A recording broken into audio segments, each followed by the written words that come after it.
Okay, it's exactly 5:30 on the dot, so we're going to get started. Welcome to the February edition of the SBM Speaker Series. Before I introduce our guest tonight, I'm going to just give a brief plug once again for the SBM Speaker Series and just tell you a little bit about what we are doing. So we are set up to promote networking, information sharing, teaching people cutting edge business concepts in emerging fields of business, etc. And so these talks reflect a combination of those goals. We try to have about anywhere between 4 and 6 virtual events per year, and then we also are trying to plan some in person as well. But we know that the vast majority of people, it's easier for you to attend a virtual event. So here we are virtually tonight. I would like to direct you towards the SBM Speaker Series webpage. It's a actually new webpage that we just posted when we did a revamp of the website, and you have the address there. But you could just as easily reach it by going to the School of Business and Management microsite, and there's a tab there on the left menu that will get you to the Speaker Series page as well as other SBM pages. There you can sign up for upcoming events. You can watch recordings of prior talks, and then you can contribute. You can say, hey, I want to speak. Here's my topic. You can refer other speakers to the series, and then you can send us your ideas for events. They don't have to be just talks, by the way. They can be anything that you think is a good use of the SBM Speaker Series resources. And then 2 quick upcoming events I want to mention. One is on vibe coding, which is a hot topic nowadays. We're going to have a series of webinars showing you how to ideate and how to use the top web coding, or I should say vibe coding applications, no code, low code applications to develop digital applications very quickly and debug them very quickly. And then we have basically a small entrepreneurship series here that we're starting tonight with Feras Alhlou, our speaker tonight. And this is the first of those of that multi-series event. And so we will have part 2 of that, I think next month or 2 months from now. I can't remember the exact date, but yeah. And so that's kind of what's on the horizon for the SBM speaker series. And of course, you can always check the page to see what we're planning on having in the next few months. There'll be something mentioned there. Okay, well, let me stop sharing my screen here, and I'm going to just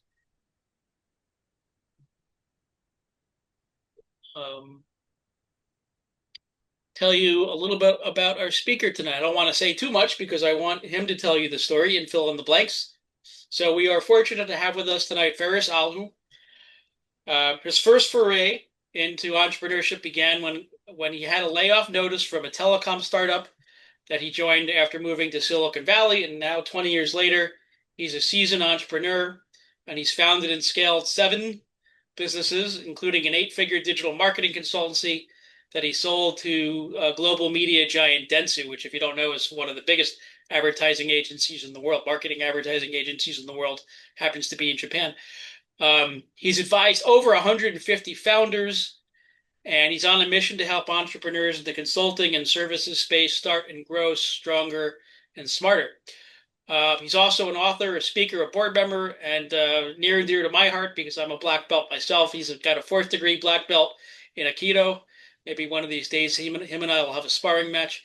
And he's got a lifelong dedication to nonprofits that continues to be a core part of his professional journey. And then when he's not working, he'll be spending time with family, hiking, listening to audiobooks, of course, practicing Aikido or volunteering. So without further ado, I introduce you to, oh, there he is in his black belt, Feras Alhlou.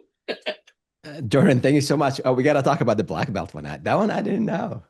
Yeah. Great. Thank you so much. And thank you, Ryan, and the team, the NDNU community. And thanks for everyone who's attending tonight. I want to start by sharing 6 forces, or 6 pivots that shaped my journey from washing dishes to building and exiting the 8-figure company that Jordan mentioned. And this is not because my path was so special, but because I think in 2026, starting and growing a business requires similar forces. And I want to take you back to my high school days and early college at Tulsa University in Oklahoma. I was the class clown. Um, I was washing dishes, coasting, and thinking I was doing fine. And then one summer I went home, and my friends, those close friends from high school, they changed. They were reading, setting goals, building something meaningful, and I wasn't. And that really, it made me feel awkward. And they were such sincere, honest, great friends. They actually conspired to have a painfully frank conversation with me to tell me bluntly that I wasn't going anywhere in life. And on my way home from that unexpected heart to heart, I felt this deep discomfort, this unsettling feeling that I believe to this day was the spark that pushed me to level up. And now, why am I sharing this story? Is that I want you to look around you, maybe not this right this second, but look around the five people that you spend your time with and the five books you read today, and most likely they'll shape where you will be in 5 years from now. So that's sort of one pivot, one big change in my life. Back to Tulsa, to you, the next summer, and I know we'll get to the tactics and we'll talk about entrepreneurship, but I think those pivots are important in 2026. So that next summer, my intention to level up still burning. I got married. I was 21, and most people thought I was crazy. I was too young. I'm still in college. And while others were, my friends were, my classmates were planning trips and having a lot of fun, I was planning how to pay rent and build a future. And I think that early commitment in my life, that commitment forced me to grow up and gave me a whole lot of direction. And was I was still working, sometimes scrubbing dishes, even if after getting married, I it felt different at the time because it wasn't just about me to have an extra buck here or there, but it was about building something with someone else I loved. And I believe today when we commit to something bigger than ourselves, we show up differently. And unfortunately, whether on social media or society at large or even in work culture, we glorify keeping options open, and commitment is often seen as risky or limiting. But my experience and what I see, when we commit to something bigger than ourselves, our standards rise.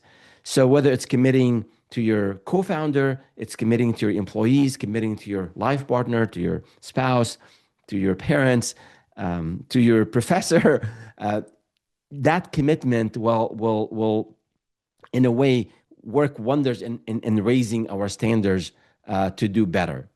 Now, back to graduating from college, another pivot there.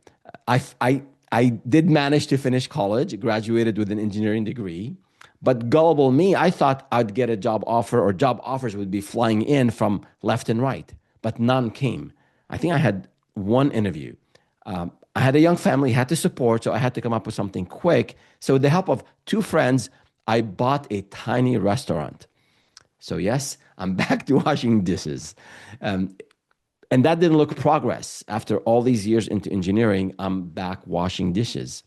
But that experience helped me build resilience, dealing with customers, and leadership under pressure, including the cash register not working during busy lunch hour. So all these things, resilience, customer support, customer service, dealing with things under pressure, things I later used as a founder, as a CEO.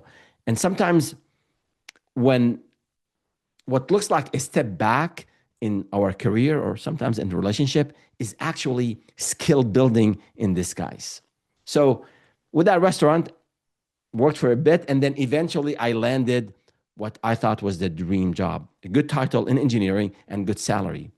And I was new to corporate at the time, and I figured that 9 to 5 alone would take me places. So I got a bit complacent and I wasn't really excelling as an engineer.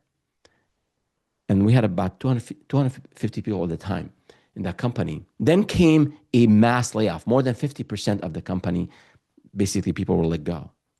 And I was very close to getting my entire department actually was gone. I was very close to getting laid off as well, and that shook me out of my complacency. So the next day, I mustered. I said I had to do something about this. I can't be laid off. I can't be complacent. So I mustered every ounce of energy I had and walked into the CEO's office and said, "Hey, Russ, I'm doing okay in engineering, but I think I can contribute more to the company in a people-facing role, maybe account management." And I had no idea how he'd react. For all I knew, he might have been thinking, we should have we should have laid off this loser yesterday. But he took a chance on me and offered me a role in account management and worked on an account that was having a lot of issues. And that pivot changed everything. I loved that new role. I thrived in it. I started to work harder, and then the promotions followed. And then that job actually ended up moving me here to Silicon Valley. But the key lesson is that sometimes the worst moment in our career may open the door to the best day ahead. Moving on now in Silicon Valley. So joined a startup. We raised a whole lot of money, $96 million. We were building infrastructure, voice over IP. Like today we take it for granted. It was cutting edge at the time. And we couldn't get customers fast enough, ran out of money, everything collapsed. And then this time I was laid off. And that layoff hit me hard. And I read every other day layoffs happening left and right. And 29,000 people have been laid off in tech only since the beginning of the year. So I feel your pain if you have been impacted or you know someone who's been impacted. But when we are laid off, we don't have to start from scratch because we have experience, we have expertise, we have a network. So in my case at the time, the job market was very, very dry in 2003. So I launched a company with a friend, and he knew me and he knew my work ethic and my go-getterness, and I really admired his big picture thinking. So there was a good collaboration there. But we had zero background in sales, and we were selling websites to small businesses at the time, and we struggled a lot for the first 2 years. And I'll share some examples later when we talk about some of these forces. And I burnt through all my savings. My 401k was depleted. And I remember knocking on doors all over the Bay Area and trying to sell websites to these small business owners who had no idea what a website was. So we had so many rejections, 5 rejections the first day we went out knocking on doors to try to sell these websites to business owners. But we persevered. We cried. We were thinking that this thing is not going to work for weeks and later. And ironically, the first client we sold was a website to a restaurant in Santa Clara called Athena Girl, still thriving, for $1,400. That was probably one of the sweetest moments in my career because it proved that I could actually sell something. I could, whatever idea I had, people actually are paying for. So that's how it all started. That $700, 50% initial check that we got from the client, and it took us 3 months to deliver a 4-page website. That's another story. But a few pivots later, with a whole lot of hard work and an amazing team of A players, we were able to grow that business to 7 figures after 7 years or so, not overnight, and then later to 8 figures, and sold, did the Silicon Valley thing as Jordan mentioned, and got acquired by global media giant Dentsu. Now that was a life-changing event, as people say, but it wasn't just life-changing for me and for my partner and for our families. As we had planned it, we shared 30% of the proceeds with our team, the people who got us there. So that was very fulfilling as well. So when you're thinking about entrepreneurship and building and scaling and achieving your dreams and hopefully making it big, don't forget the people who also helped you along the way. So today I'm on my 7th venture, trying to help out And sorry, the slides, I don't think the slides were proceeding. Oh my goodness.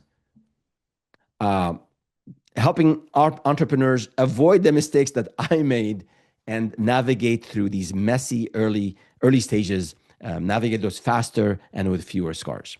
So that is a bit about the journey. I want to, before we get into the key forces that are that for starting and growing a business in 2026, I want to talk a little bit just about entrepreneurship. And the definition that I like a lot is from HBS, and it is about, and can everyone see my slides? I'm assuming yes, all good. Yeah. If not, please say something in the chat. So it's about pursuing novel opportunity while lacking resources. And the reason I want to highlight this before we get into the tactics and the details is that a lot of times we underestimate what it takes to start and grow and scale a business. I always say entrepreneurship is 5 times harder than most people think. And the CEO of NVIDIA, Jensen Huang, he says entrepreneurship is 1,000,000 times harder, I guess, depending on what you're scaling. So if you have that mindset that it's hard, I won't have all the resources that I need, it's a different mindset than, yeah, it's easy. I can make it big, just a little bit of work. I can still work 30 hours a week or spend 10 hours on the side and I have my side hustle. It's a different way of thinking. And I think mindset, most people underestimate how important, how much mindset shapes our daily decisions and our resilience and long-term success. So I want to touch on 3 things when it comes to entrepreneurship. One is risk is inherent.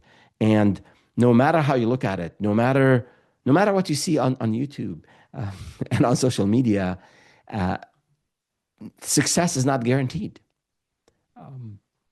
And you see that, I think there are 14,000 companies are starting every day that's in the US. And if you look at different statistics, the failure rate is anywhere from 50% to 95%, depending on how you slice the data. But regardless, the failure rate is really high. Now, I'm not saying this to discourage you, but most people start a business, start a company, and they don't understand, they don't do enough, they don't educate themselves enough about what's involved. So they either underplan what's involved, they underestimate what matters, they don't have a financial runway. So all of these risks that are out there are things you can deal with and you can overcome if you plan for it properly and if you set your mindset to be able to manage those risks. So risk could be, people could hear about these failure rates and decide they don't want to do it. AI is going to take everyone's job. That's another risk that's looming, and it's real. And I'll talk about AI throughout this session. And one post I saw today from the chief data officer at Salesforce, they used to be a client of ours, and Michael Andrew, I knew him from the industry, and he was a client of ours. He said, the truth is, and people might not want to acknowledge it, he said, if you're in data, and he's talking about data, that's his field, but he says, jobs are radically changing. And if you're not able to 10x your output this year, someone else will. And if your company does not adapt, your competitor will. I mean, he's at the head of data there at Salesforce, and he's seen it firsthand. So these are our risks, and there are ways to deal with this risk, so we won't become obsolete. But if we don't acknowledge and we're not aware that there are risks involved with this venture, I think we'll be more of a struggle than a journey that will lead to the results that we aspire to achieve. So that's one thing on the risk. There is risk, and there are ways to manage the risk. And we'll talk about many of the ways in tonight's session. The other part is no shortcuts. And again, I do have a YouTube channel, and I follow a lot of the influencers, and I read a lot about business on YouTube. And there's this get rich quick approach, or a scheme, as I call it. It's all over the place. And you look at videos with make $10,000 in your first month of consulting, or here's how I did drop shipping and now I'm a millionaire, or all of that. That's not reality. You speak with anyone who built a business and grew the business and scaled that business and made it, financially, they tell you it's a lot of hard work. There's no shortcut. And I think, again, back to the mindset, if you think of it as a sprint, you prepare for it in a certain way. If you think of it as a marathon, you'll think about it and you'll prepare for it completely differently. So that's one thing to keep in mind. The other thing here is that I used to encourage everybody to get into entrepreneurship, and now I have a more nuanced recommendation. I say entrepreneurship is not for everyone. And if you want to get into it, my job is to make sure you're aware of what is involved, because it does take time, it does take focus, it does take dedication, it does take time to reach competency and reach proficiency and reach mastery in whichever field you're in. So if you know that you're very good at HR consulting, or you're very good at IT consulting, or you know this product or this SaaS, let's say you're in healthcare or insurance and you're building a product to address a specific need.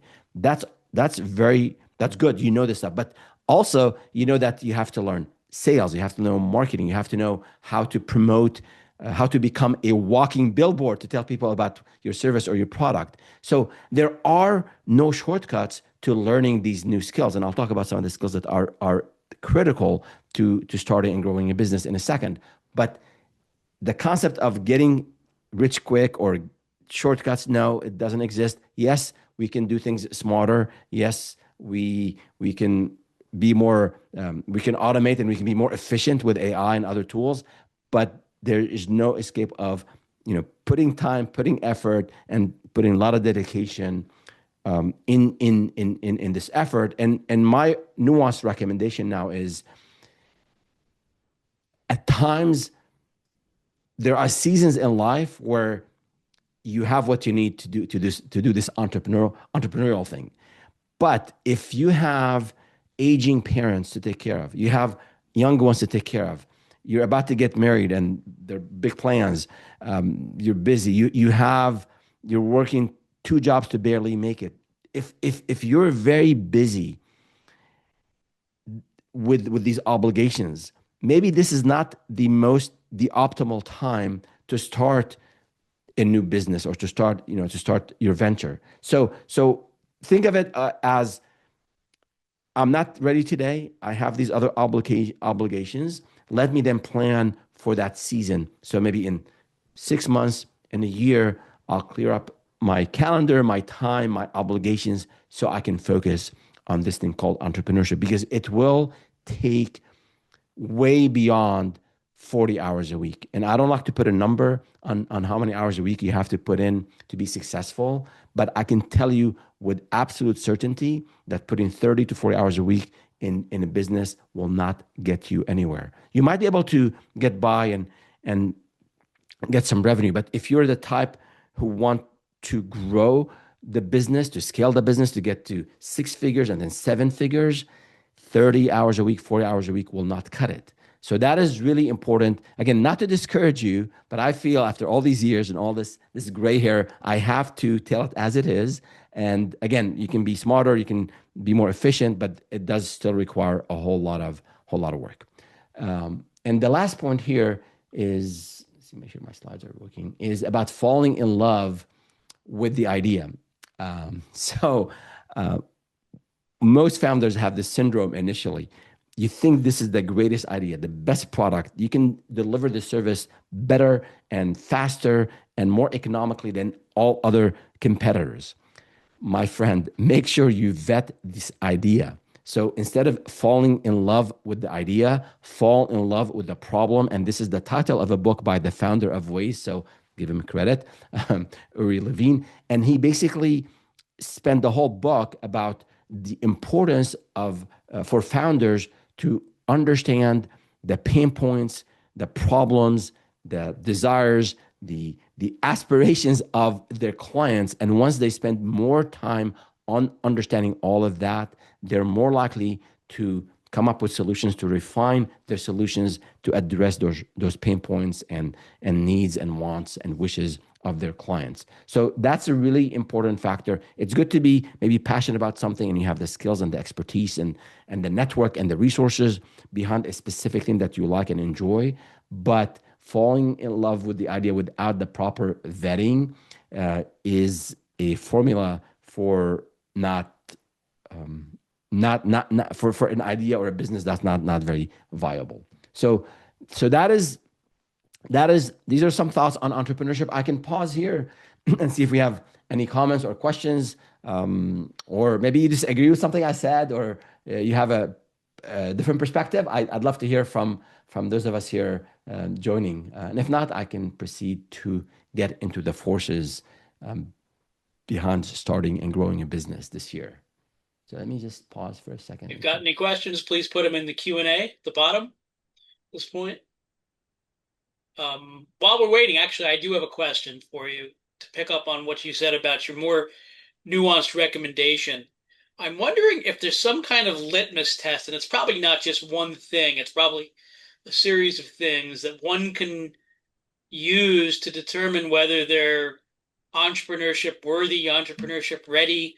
I understand the whole point about life circumstances, but what is it, what else would you, if you have to assess yourself, what else would you think about doing? Yeah, thank you, Jordan. What I typically say is, and I have a spreadsheet, basically list all your hard skills, list all your soft skills, list your resources. That's your network is included. So that's one exercise. And then look for opportunities that are viable. Look for areas where there are problems. So it could be something that you've experienced yourself, uh, typically in your area of expertise, whether it's healthcare or finance or what have you. And then you wanna if you have 3 4 ideas, some of us do, like which of these ideas is I have more skills and I have more resources, including my network, to support this. So if you list 5 ideas and one of them you have 50, 60, 70% more resources and skills, I would definitely favor that idea. And then I would have to make sure I would validate it with the market, and making sure there are problems that I can solve, and there are people who have paying wallets, right? So problem, solution, and paying wallets. That's what's included. So you don't want to get into who said this. Yeah, I think the same author of that book. He said, "I'd rather be dumb or stupid in an intelligent sector than being smart, super smart in a dumb or a sector that is not growing." So I would do my own assessment of my own resources, hard skills, soft skills, and then my network and assets I have, and then I would map that to problems that are out there. So, and actually, I think next week I'm releasing a video called 26 Business Ideas in 2026. So you can check that out on the YouTube channel. But if I'll give you an example, if you're process oriented and you've always made things efficient at home or at work, start learning certain things around AI and process automation, and if you happen to have background in manufacturing, it could be you couple your experience or expertise with this new thing called AI and automation and process automation, and help companies do smart manufacturing. So that would be my approach. Is okay to have a lot of ideas initially, but then you want to focus on one that maps a lot to what the skills you have, and then map to problems out there. And one last comment here is passion. Passion is this whole 21st century, I think, advice on floating out there about passion and follow what you love. I mean, of course, you want to like what you're doing, but passion comes from, like, whether you're passionate about something or not. Once you're into the thick of things, and you have to take care of manage payroll and employee issues and customer issues and vendor issues and finance, at that point, none of this is going to be you're not going to have a lot of passion about any of this stuff. So you could be passionate about growing a team, about building something from scratch, about making it big and providing for your family, about helping the community, about reaching that goal. So that passion is another tricky thing, which I can spend more time on it. So that's my take on that. I know I see we have two questions. So one from Jessica. Thank you for sharing your thought here. What sacrifices did you have to make to start these businesses? So I mean, most of the sacrifices were in the very first business. From later on, once we got to seven figures and we were profitable and cash flow positive, it was sort of different kind of challenges. But I can tell you that time and focus on the business was present in all of that. And as I mentioned earlier, we got married, my wife and I, now for 38 years. I'm fortunate to have the most amazing, most amazingly supportive wife as well. We started a family right after we got married. So I had young children. So my wife took a hit on her career initially to take care of the kids. And then when they all went to school, she went and finished her college degree. And then she went and she became a teacher. And then she excelled in her career. So there were family agreements on certain things that I was going to be the one going out there and providing, and she was taking care of things at home. But I did not neglect my obligations. I still, I always tell people, work very hard, work very, very hard, but do not sever key relation. Do not maintain and maintain the key relationships, whether parents, children, partners, important people in your life. Those relationships are really important. Taking care of yourself, physically and intellectually, is important. So like how do you balance all of that? I came to this conclusion. There are trade-offs. So if someone has 3 hobbies and 5 trips planned the next 3 months, and you have a family, I mean, some time has to come from somewhere, either from family time, or you won't be putting the 60, 70 hours a week in business, or leisure time. So in my case, it was leisure time and social time were reduced to a bare minimum for a number of years. And business was the focus. And I think that, again, sometimes there were some rough patches at home, but you're managing the imbalance. I think there's no work-life balance. There's managing the imbalance depending on the phase you're in, because sometimes there's a lot of demands at home. In one point of our lives, my dad was with us and he was ill and he was old, and my mother-in-law as well.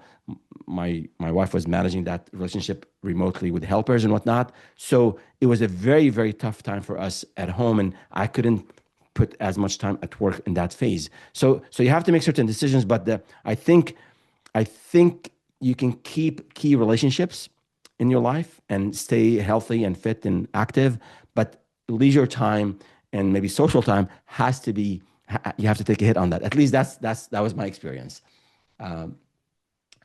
Claudia, not a question, but applaud your tenacity. Thank you. I appreciate it. As we watch the Olympics, your preparation feels familiar.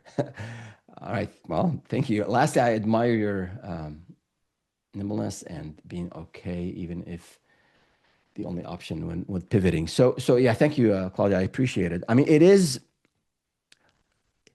I think that point about making a commitment early in life, in my case, getting married, but it doesn't have to be that commitment. I believe, I remember, I'll give you an example. When we started building websites, and then we pivoted to do online marketing because search engine optimization and paid search was a big thing at the time.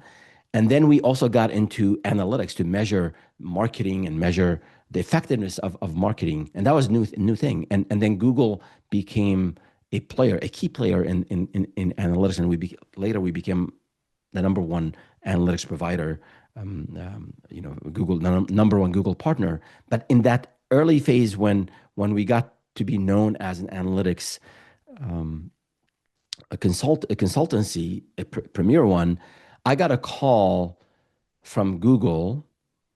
They had a role that would perfectly fit me, and is a good friend of mine. He said at Google, he said, "Hey Feras, would love for you to come in and take on that job." And I said, "Hey, I didn't graduate from Stanford or Berkeley or Harvard. So do you?" And at the time, Google was very picky. At that time, well, they're probably still picky, but it was different kind of criteria at the time. So I said, "No, no, we know you. You're a partner. You can fit this role." So at that time, we had I think 6 or 7 employees, and I was the person in charge of sales. So my co-founder was in charge of implementation. So I knew it was a very hard decision. It was a very hard decision. I didn't tell anyone about it till later. I spoke with my wife about it and got her advice. But if I left that company for this amazing role at Google, and we were barely making it at that time and barely taking money home to pay rent and whatnot, financially, I would have done very well with Google at the time. But that meant the company would go under. So it was a very hard decision. But I said, you know what? I'm going to be committed to my co-founder, and I'm going to be committed to my team, and I'm sticking with this. And how many options would have been, would I have gotten from Google? What would have been my net worth at the time? All of that is behind us, and luckily, fortunately, it worked out for us later when we sold the business. So sometimes you have to make a commitment, not just at home, but also to your partner, to your investor, to people in your circle. And I think it was Warren Buffett who said about reputation. He said, your reputation is like fine china, very expensive to acquire and very easy to break. And that is so true in business. Of course, it's true in life. So when you're making a commitment to your team, to your people who maybe rely on you or who care for you, that actually means a lot to them. And also, you sleep well at night.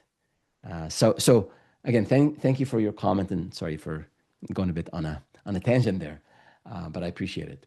Appreciate the kind words. That's very nice of you. All right, so on to key forces for new businesses in 2026. There are 3 forces I want to talk about today. One is pivoting is a move, not a reset. The second one is on leveraging your unique strength, and the third one is so let me make sure my slide. And the third one is relationships are your growth engine. So one at a time. Pivoting.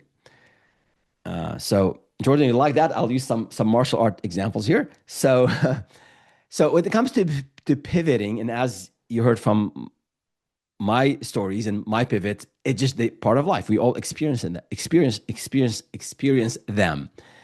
So whether you are pivoting from corporate to become an entrepreneur, or from being laid off to be your own boss, or from doing something on the side to do this full time, or maybe you could be pivoting from, if you already have a business, you're selling a product for this market and now you want to sell it to this other market, or maybe you are selling to the small and mid-sized businesses, the SMBs, and now you want to work with Fortune 500. So there's a lot of there are a lot of opportunities for us to pivot. And a lot of times when we pivot, especially when we go from corporate to having our own business, to becoming entrepreneurs, we somehow psychologically, I mean, it's terrifying, but let's say we decided to take that leap, we think that we're starting all over. But I want to tell you that a new game requires new skills, but you're not starting from scratch. So yes, white belt again, new game again, although you could be a black belt in something else, but whatever. And so some of you who cross-trained in different arts, I've done a lot of Aikido, I've done a little bit of judo, a little bit of karate. So the concept of being centered applies to yoga, applies to other arts. The concept of attentiveness and alertness, like those things don't go away because I'm trying boxing, or I'm trying BJJ, or I'm doing something different. So when you are pivoting, you're not starting from scratch. It's not a reset, it's a move. Yes, you have to acquire some new skill sets, just comes with the territory, but you have a lot of things to build on. So, for example, when we were initially selling to Athena Grill, the small restaurant in Santa Clara. Amazing, amazing Greek food still. Check it out if you're in South Bay. The next client was, the next victim was my dentist. She was kind enough that she agreed to be our second client. And that's what we did for the first couple of years. And then we had this growth mindset, as Phil Knight, the founder of Nike, says, life is about growth. You grow or you die. So we always wanted, we had this in us, we want to sell to bigger clients. And I can tell you that before I was laid off, I was a VP in this startup, and our clients were the AT&T and the AT&Ts and the Comcast and the Coxes of the world, the big major telecom companies. Now, I wasn't in sales. I was in professional services and delivery, but we had a polished approach to work with the clients. We had a polished approach to present. So all of that, all those skills that I had in my previous job that was totally unrelated to, implementing infrastructure software is totally unrelated to building a website for a dentist.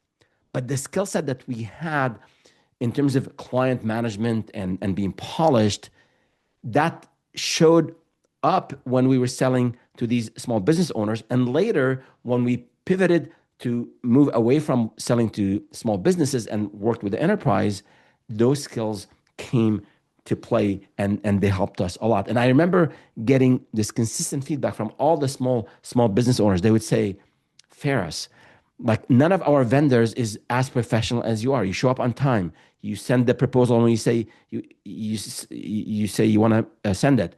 Your presentations are amazing. So the point here is that the skills that you have might not be applicable at this point in time when you start a business or when you trying to grow the business, but you can build on those skills. And then the next point here is that, and this is really important for those of you who maybe they decided to take that leap and they already started and they're struggling. The one thing I tell founders all the time is that you have, even if you know your core technical thing really well, let's say you are a financial advisor, you know this field really well, and you have 15 years of experience in it. As you start to grow in your business, the new phase in the business will require new skills. So if you've never hired a person before, and now as a business owner, business is doing well, and now you need to outsource maybe to a contractor, or maybe you want to bring on your first hire. And by the way, side note, the first hire is almost like a co-founder. So another discussion on that. If some of you are about to hire, let me know. I have some tips on that. But if you've never hired before, or on the other side, if you have to fire someone and you've never fired before, then you have to learn these new skills. So the technical skills are one thing, but all these other areas of the business that you have no experience in or very little experience in, you have to just, in your mindset, I got to learn these new things. And at times, I remember a friend of mine, Patricia, she used to say, Feras, we partnered on a number of projects. She said, Feras, we got to stop learning and start earning. And so we kept having a bunch of issues selling to different clients, and we were now winning, and we were learning from all these mistakes. Eventually, we closed a six-figure deal, Patricia and I. So yes, there's a lot of learning, and you have to kind of have that in mind. And a lot of times, the next step here is shoshin, which is a concept of having like not having ego, not being shy about learning. It's this beginner's mind. And it's really important because without this curiosity, without that mindset of, I want to learn everything that can be known about this area.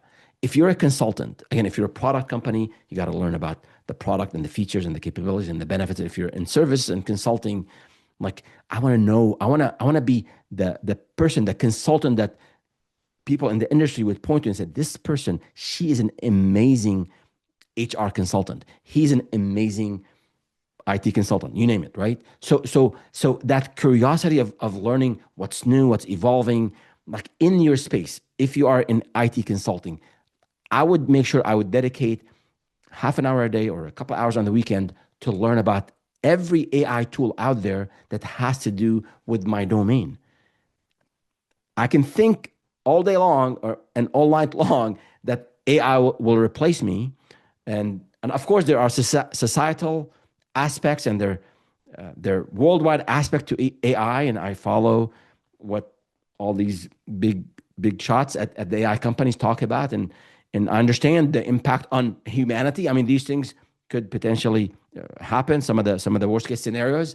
But for now, we can't be behind because it's not AI that will replace us, is our competitor who is using AI intelligently and effectively, he or she will replace us. So that curiosity about learning everything that can be known about a field and a client domain is really important. And if you're going to pitch a healthcare provider or an insurance provider, learn their lingo, learn their jargon, and go in there sound like you're not an imposter, like you know their space very well. And that requires time and effort and that curiosity.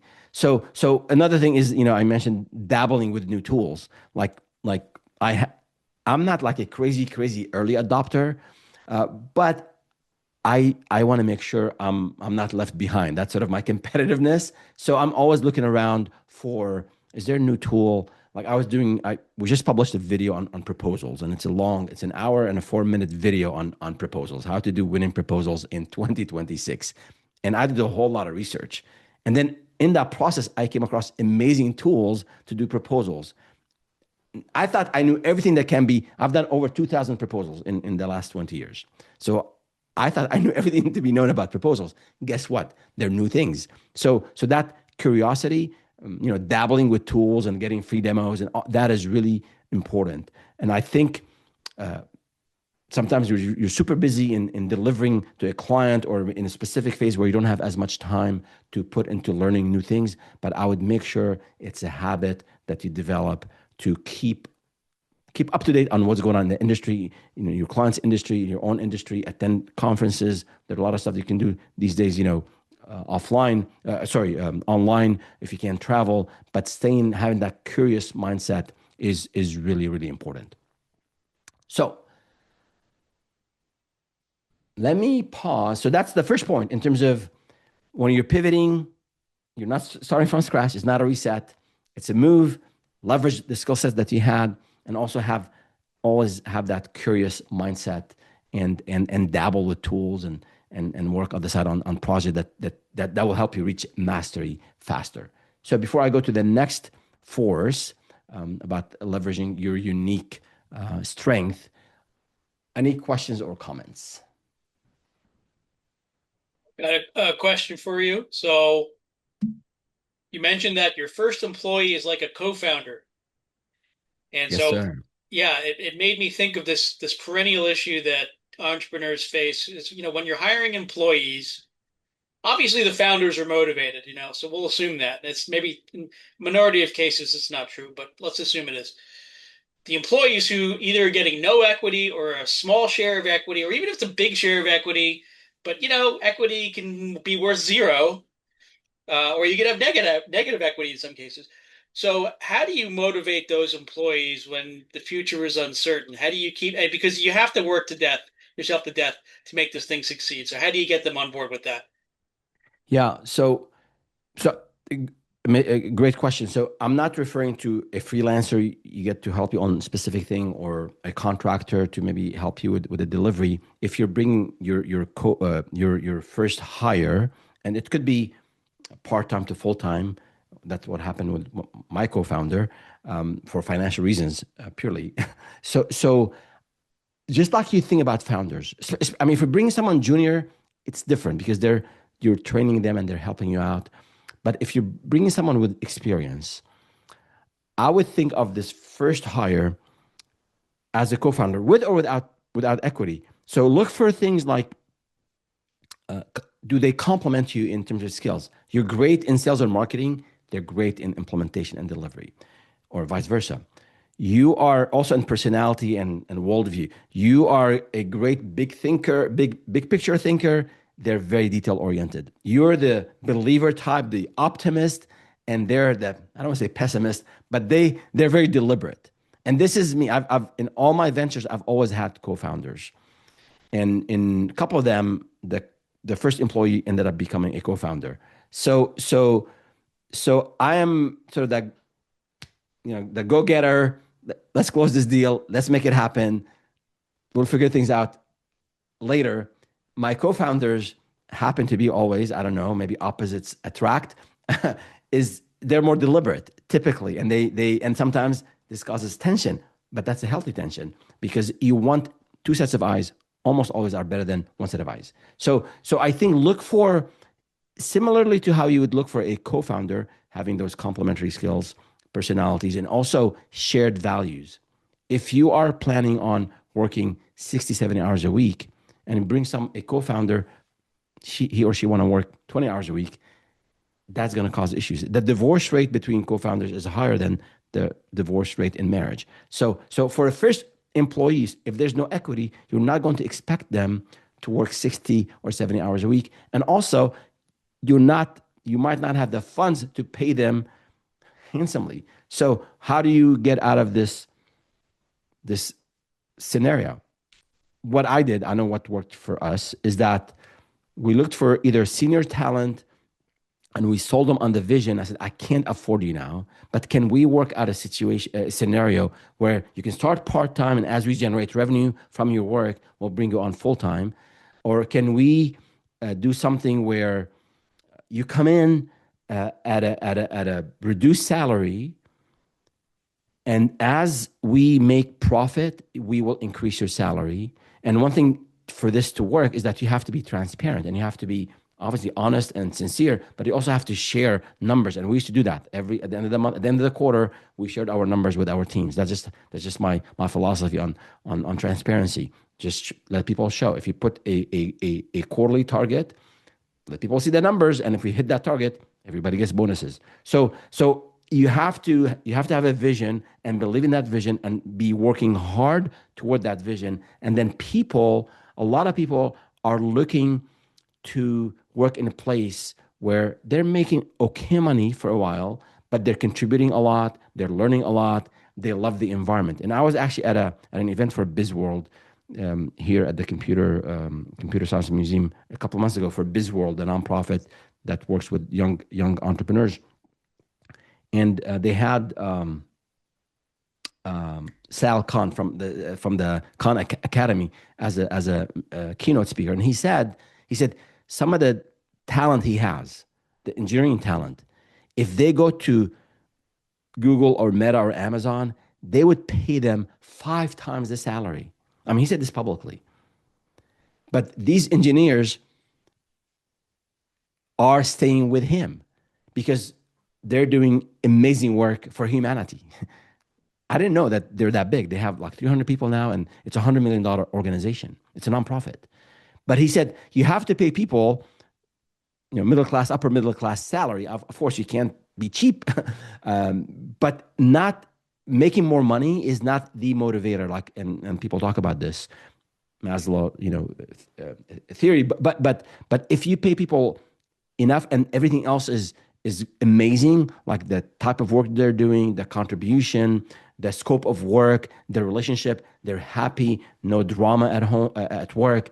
Like, people are willing to sacrifice a lot for things beyond the financial. So to summarize, is you have a vision, you are working hard toward it. People see that you're working hard toward it. They'll believe in you, and they'll get on the bandwagon, they'll get on the bus with you, and then they'll help you, as Jim Collins said, get the right people on the bus, and they'll help you go to where it makes sense for you to go as a business. I hope that answers it. So the next key force here is leveraging unique strength. So here we have a couple of things to talk about as well. One is you as a founder, your DNA, business DNA, the way you live life, the way you conduct yourself, the way you behave at work, under stress, um, will set the DNA for the company. So it's really important for you as a founder to, if you want people to, if you want your team to work hard, you have to be working hard. If you talk about transparency, you have to be transparent. If you um, if you know something is not a strength for you, like I'm a last minute guy, and I manage. I show up on time, but I'm a last minute person. Someone says like maybe it's that adrenaline in you that you wanna be able to make it on time, but it's last minute. You drive us all nuts. So when it comes to planning things, I step back. I let my someone on my team, same thing at home, plan for things so I don't give them heart attacks. So knowing your strength is really important. And then you capitalize on that strength and you live those values and you model those values, and then you hire for your weaknesses. A mentor one time said, outsource the headache. For me, accounting, right? I couldn't wait till I outsourced accounting. So in my first business, and I learned how to do it effectively later. So find co-founders or your first hire who can complement you in the things that you are not great at. And I recommend you, if you haven't done this, you can go to what's it called, Strength Finder, and do that personality test. And then I'll talk about it in a second here. Recently, I've been reading about fear and anxiety and brain, and so I looked at the Keirsey, Keirsey, I believe, Keirsey.com. He talks about Dr. Keirsey talks about the four temperaments or personality types, the logical, the idealist, the artisan, and the guardian, and it's important. And you can take an assessment, and see where you are. Now, again, take all that stuff with a grain of salt. We behave differently under different circumstances, but typically there's just a common way we look at things. So learn about yourself as a founder, and find people who can complement what the weaknesses, and also build systems so it's not just here. So as you start to hire people, as you start to hire maybe someone who will implement what you sold, or you hire your first salesperson, or you hire someone who will be doing some of the marketing that you used to do, if you have all that in here in your brain, it doesn't help. So as an entrepreneur, that's part of it. As I said earlier, we have to learn so many different things, and we end up doing almost every function in the business. But at a certain point, and if you are serious about scaling, you cannot scale without systems, without processes and templates, and using tools like Notion or Asana. These are all tools. It doesn't matter which one you use, but having that mindset of building systems for your team members to execute based on the success that you've had. So that's really important. So know your strength. That's going to form the DNA for the company. The way you work, and the way you behave, and the way you deal with things under pressure. And the next thing here is on pruning and nurturing. And that is, and the reason I have this is that, and this sorry, let me just make sure my slides are moving. Yeah, is that at certain point in time, even early on, you might hire someone, a contractor or a full-time person, to do certain things. But as you grow, just like you're growing as a founder, and just as you are picking up new skills and potentially delegating some things to other, your team has to also be evolving with you and growing with you. And it happens at times that some team members and some contractors, they hold you back. They're not learning, they're not adjusting to the new requirements of the growth or the scale level that you're at. So you have, I don't say this word lightly, pruning, but a lot of times, most people, sincere and competent people, if you have an honest discussion with them and say, hey, you've been doing great in this setting, and these were the requirements for the job, and now we're into a new era, we're in a new phase, we have bigger clients, you need to learn, here's the gap that you have, and outline this for them. Most competent and sincere people would give it their best to learn and help you and grow with you. But if you run into a situation where your best friend or your college classmate or friend or family member, they might not be delivering to what the business needs. So you have, as a founder, at one point to revisit this entire setup and potentially ask someone to leave, or maybe again, try your best. They were with you from the beginning. They sacrificed a lot. See if they can do something else for the business.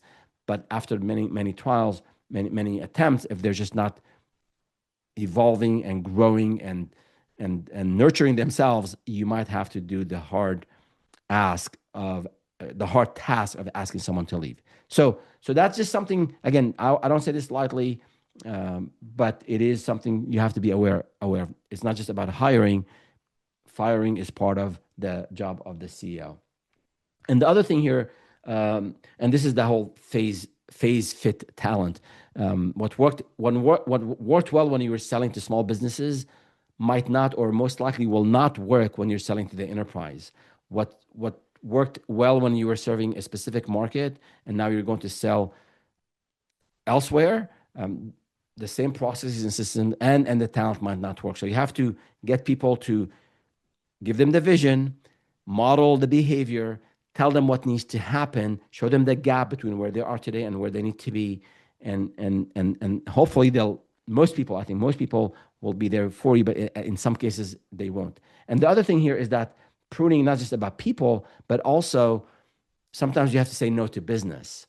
It's very hard for me to part ways with money in a business sense. You know, I'm a capitalist at heart, believe in making a whole lot of money. I'm also, in the same breath, I'm a big, I believe in sharing, and I've been fortunate to be able to share with our team members and also with nonprofits and whatnot, and we have a trust to take care of things. But from a revenue perspective, if you are getting $80 a month from a number of clients, and now you're pitching the enterprise, and they'll be paying you $5,000 a month, that $80 a month is going to hold you back. So sometimes you have to prune revenue, or sometimes you have to get rid of a certain service that's just not strategic.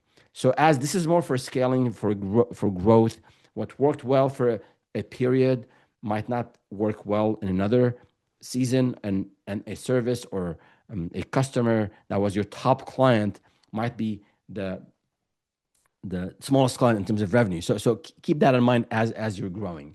And the last point here on this, in terms of leveraging your strength, couple of words about luck. So there's no such a thing. There's no such a thing as luck. There's preparedness and opportunity. When preparedness meets opportunity, things happen. And I forgot who said it. I read this in a book. It says, who said it? I can't remember now, to give them credit. But it says, luck is like a bus, and you're at the bus stop. So you might miss one. If you're at the bus stop, if you're showing up at the bus stop every day, then you will get to get on the bus one day, right? So sometimes you do your best and things don't work out. And sometimes you do your best and amazing things happen. I'll share with you one story. So when we got into analytics, and that was nascent, there were not a whole lot of books about it. And there were no YouTube about it or blogs about it. So we had to learn everything by experimentation. And also, I think later there were a couple of books that we read, and we read every page, and we marked the procedures and the processes and what to do. So we figured out this analytics thing and how to help companies measure their marketing campaigns and improve their marketing campaigns. So I really like that whole concept of going to a business owner and show them how their marketing dollars are working, or they're not working. So so that was, it resonated really well with marketers and business owners. So we started to write about it. I started to answer questions on. There was a Yahoo group for people in analytics. I started to speak to other other marketers who were not fluent in analytics. So I really like this concept. And then later I was asked to present to a group of business owners in Toronto right before Christmas. So here I'm thinking, okay, Toronto, very cold. Do I want to go there? It was a sort of a day in, a day out, just quick trip. But I said, I'll go, I'll present maybe I'll get some business out of it, and I'd love to share what I've learned. So I go there, I present, and everybody was very well received presentation on analytics and all that good stuff and the business opportunity. And then at the end of this presentation, this gentleman by the name of Jeff, he came to me and said, "Hi, my name is Jeff, and I am Google's partner manager for analytics. And I'd love to speak with you after the holidays and invite you to become a partner of ours." So, I mean, I was I was jumping up and down inside. I kept my composure and I said, "Hey, Jeff, thank you so much. It means a lot to come from Google. I'm speaking about Google Analytics, and this Googler, whom I didn't know he was in attendance, he came and shook hands and praised, what I said. So I immediately emailed my business partner, said, "Hey, check this out. This Googler says that we can be part of the partner program." And right back in January after the holidays, I emailed Jeff, and then we went through this process, and our name was listed on the Google certified partner list. And that changed everything for us. Just the types of leads, the Fortune 1000 start to trickle in. Me going to places and say, "Hey, I'm a Google certified partner." That changed everything for us. We went from selling things at $5,000 to selling things at $25,000 over a span of maybe less than a year. So significant, and that led later to becoming a global leader in that space, and later getting acquired by Dentsu. And one of the main reasons why Dentsu bought us is that we were specialized in analytics and we were a Google partner. So long story short, a long story here is that me saying yes to an opportunity to speak in Toronto, and they did not pay me for that speaking engagement at the time, and me being prepared and knowing my stuff at the time with the help of my team, that was preparedness.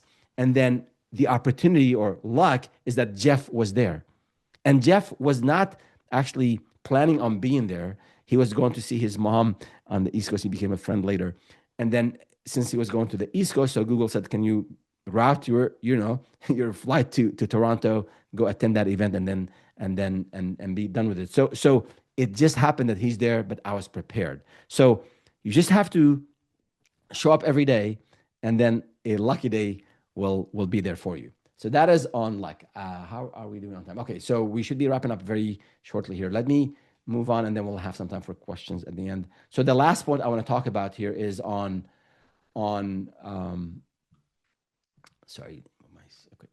relationships. Relationships are the growth engine for you. And maybe this is not rocket science. Maybe we all know this, but there are two aspects to it. One is reconnecting with your friends, colleagues, ex-colleagues, your college roommates, everyone in your past where maybe you thought highly of them, or vice versa. That is really important to keep those connections. I mean, not just for business, of course, just we're humans at the end of the day. And I think we feel better emotionally, psychologically, physically, if we have these relationships in our lives. So from a business perspective, keeping those, reconnecting with people in your network is really important. And I tell founders all the time, the number one underutilized asset that you have, we all have, is our network. So one quick tip: if you're starting a business, if you are a service or a product business, go to LinkedIn, go to the settings, and download your list, your network. There's a feature that enables that, and put it in a spreadsheet, and then start to segment this. These are close friends. These are close colleagues. These people I'm not so sure, and start reaching out to them to let them know that you've left corporate and now you are on this mission to help in X, Y, and Z.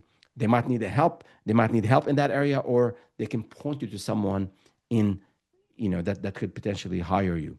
So reaching out to your network, staying in touch, and see if you can offer them help. So reciprocity, right, is important. So don't just say, "Hey, do you have clients for me? Do you have business for me?" No, reach out, catch up with them, let them know what you're doing, see if you can be of help to them. And then the universe, when you're helping others, the universe, whatever your belief system is, God, the universe, has amazing ways to reward you back. So that's one thing on reconnecting with your network.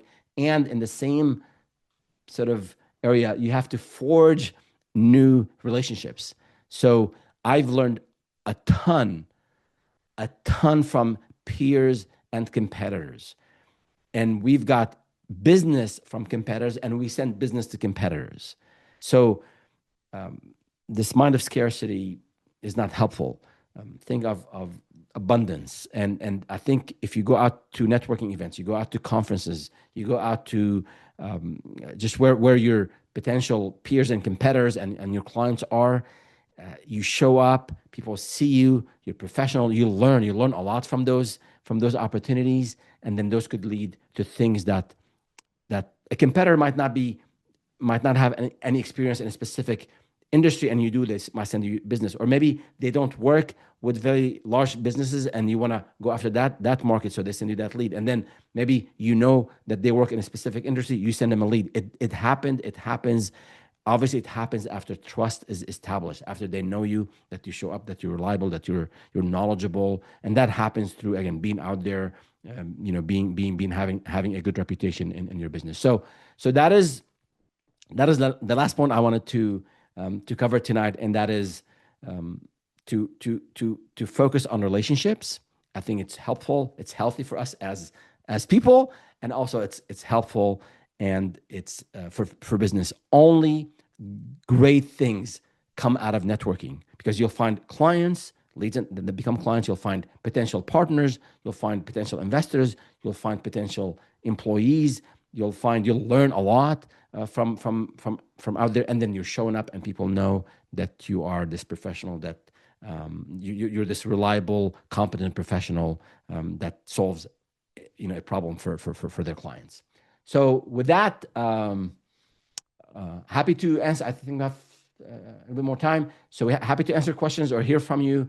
And if you like to get some of the content that I produce, I have a QR code here to my YouTube channel, and also I have a weekly newsletter. So feel free to grab those if you like. But I'm happy to hear from you as well here in the last few minutes that we have. Please drop your questions in the Q&A. And while we're waiting, I'll throw you one. Actually, I have two. All right. The first, I'm going to come back to one of the things you said about contractors, and maybe needing to switch because they're no longer serving your needs. What I have found in my own personal entrepreneurial endeavors, and I tend to doubt that it's not unique to me, unless I was doing something wrong, is contractors, they take a look at, and I should ground this in the specifics. I worked a lot with web developers. Speaking of the devil, I mean that's your bread and butter, or used to be.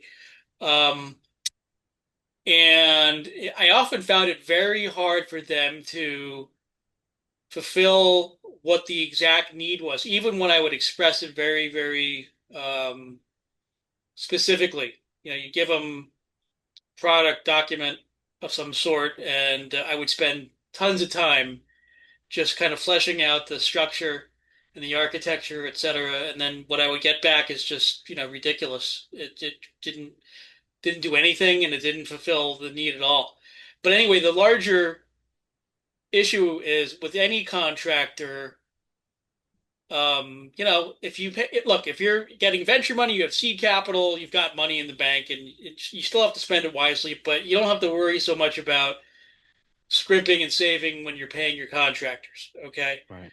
I'm talking really about starting on a shoestring budget Yeah. kind of a thing, where you can't afford top talent. So you're getting right off the bat, you're getting mediocre talent, unfortunately. And then that mediocre talent will resist any of your attempts to say, can you do a little bit more? Can you make it a little bit better? Or, the extreme cases, they just give you something that's completely unusable. But really, the case I'm talking about here that I want to focus on is, how do you get them to give you that extra mile, do 150% when you're only paying them bare minimum, Yeah, if that's even possible? Yeah, some of this gray hair is from these experiences, Jordan. So I remember when after in that phase when we were selling basic websites, I learned you can have You can sell these portals or these e-commerce websites, and you can charge a whole lot more. So we didn't have talent to develop on our own, and there were no Shopify at the time. So we actually outsourced this development. We did two projects, complex project. I sold one for $16,500. So I was so happy that I closed this big deal. But then we lost our shirt. We ended up spending so much time and ended up having to talk to the client and say, I can't do this for you. We killed the project midway in an amicable way. And we decided, we learned that hard lesson. And then another similar lesson in parallel was happening with another portal. So we decided to just unplug from that until we later hired in-house for it. So what I learned from that experience is not like only bite what you can chew, but if it's a core feature and a strategic function, sorry, not a feature, if it's a core feature, core function, you want to build it in-house. Now, I would say if you can't afford a full-time person, potentially, I mean, these days we have a lot of systems like you can go on Upwork or some of these, and you can find top talent with amazing reviews, still obviously do your vetting. So I think we have more options these days just because of these platforms out there where you can obviously provide feedback. People they care about their reputation. I've used Upwork. We use it a lot for different things.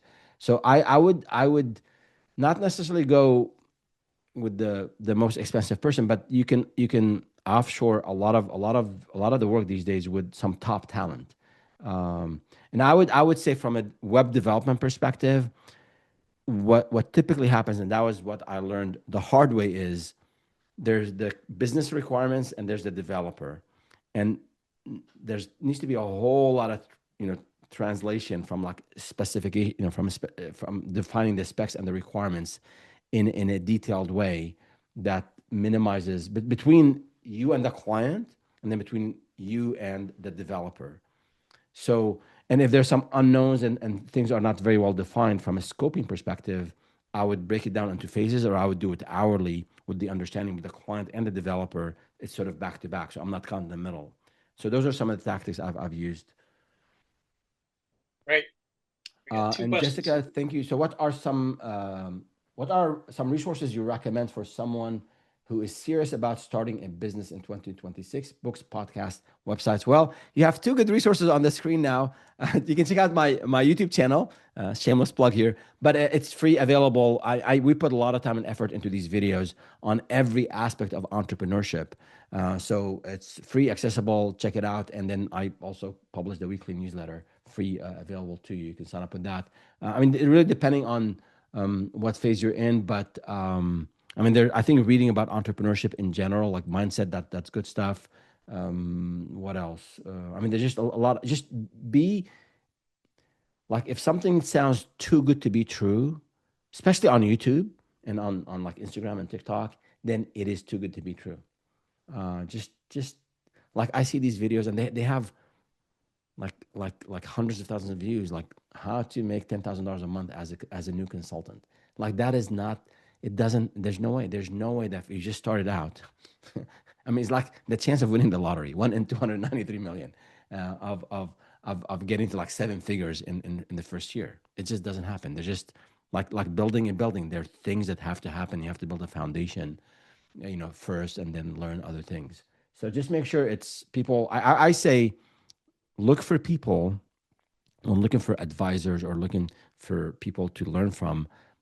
I think it was by Adam Grant in his book Hidden Potential. He said, look for people who have been to where you want to go.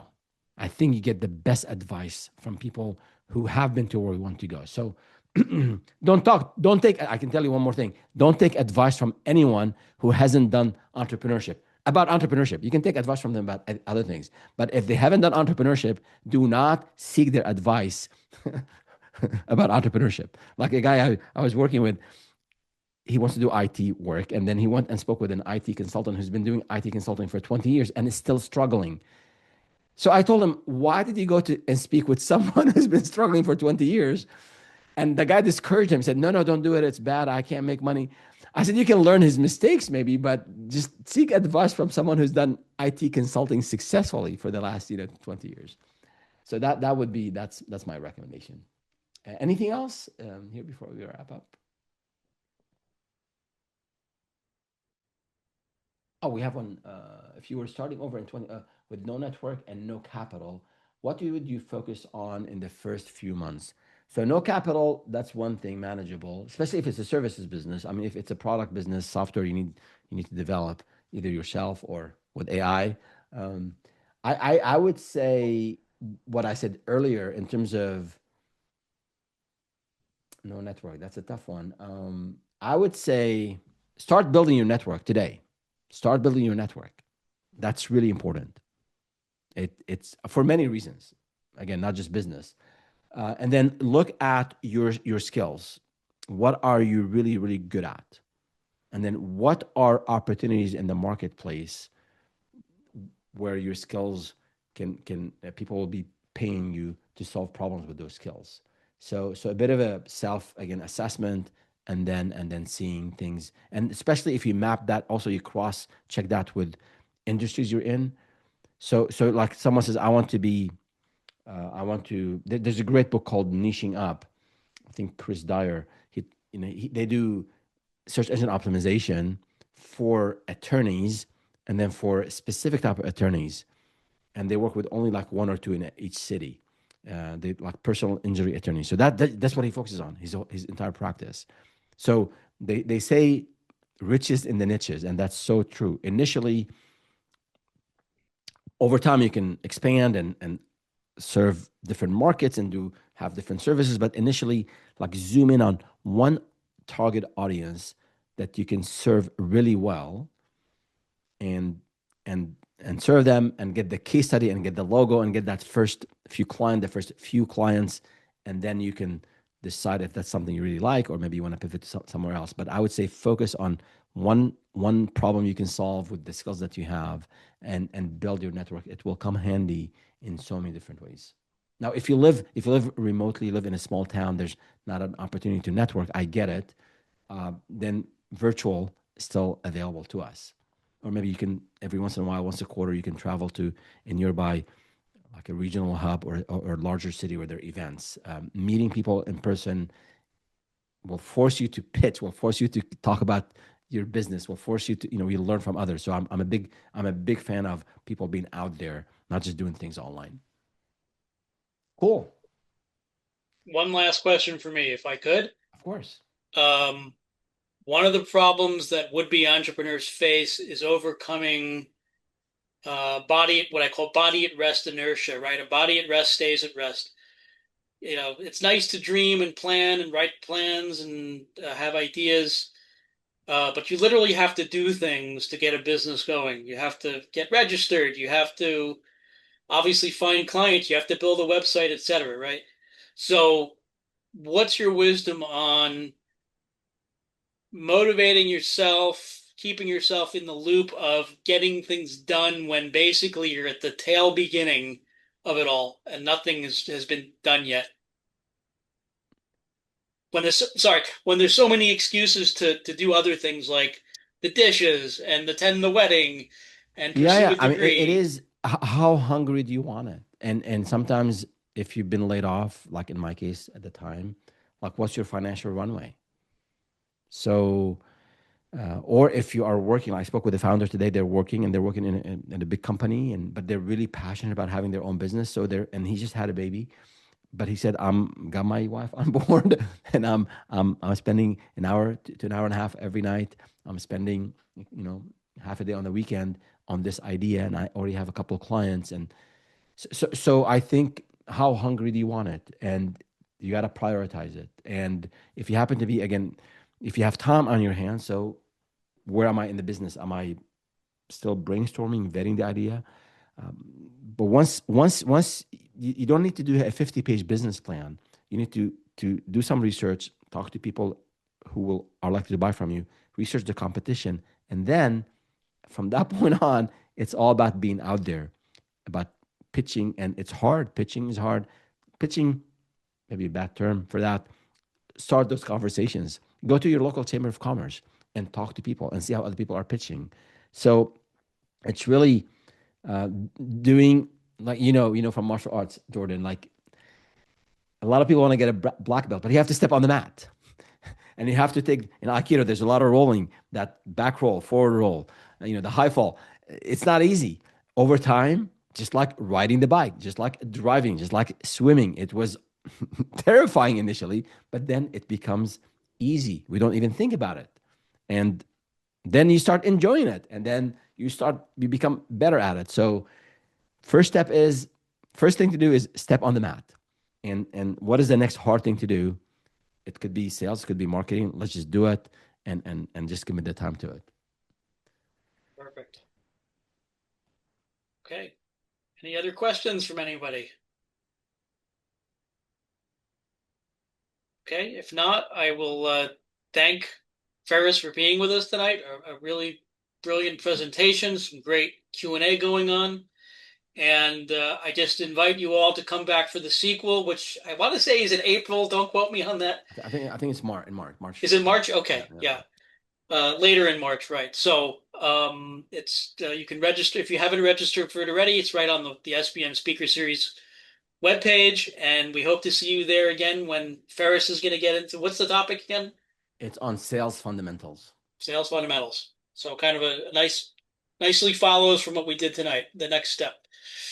Okay. All right. Thanks Thank you so everybody much. for being with us. Thank you, Feras, again, and have a great night. Good night, everyone. Bye bye.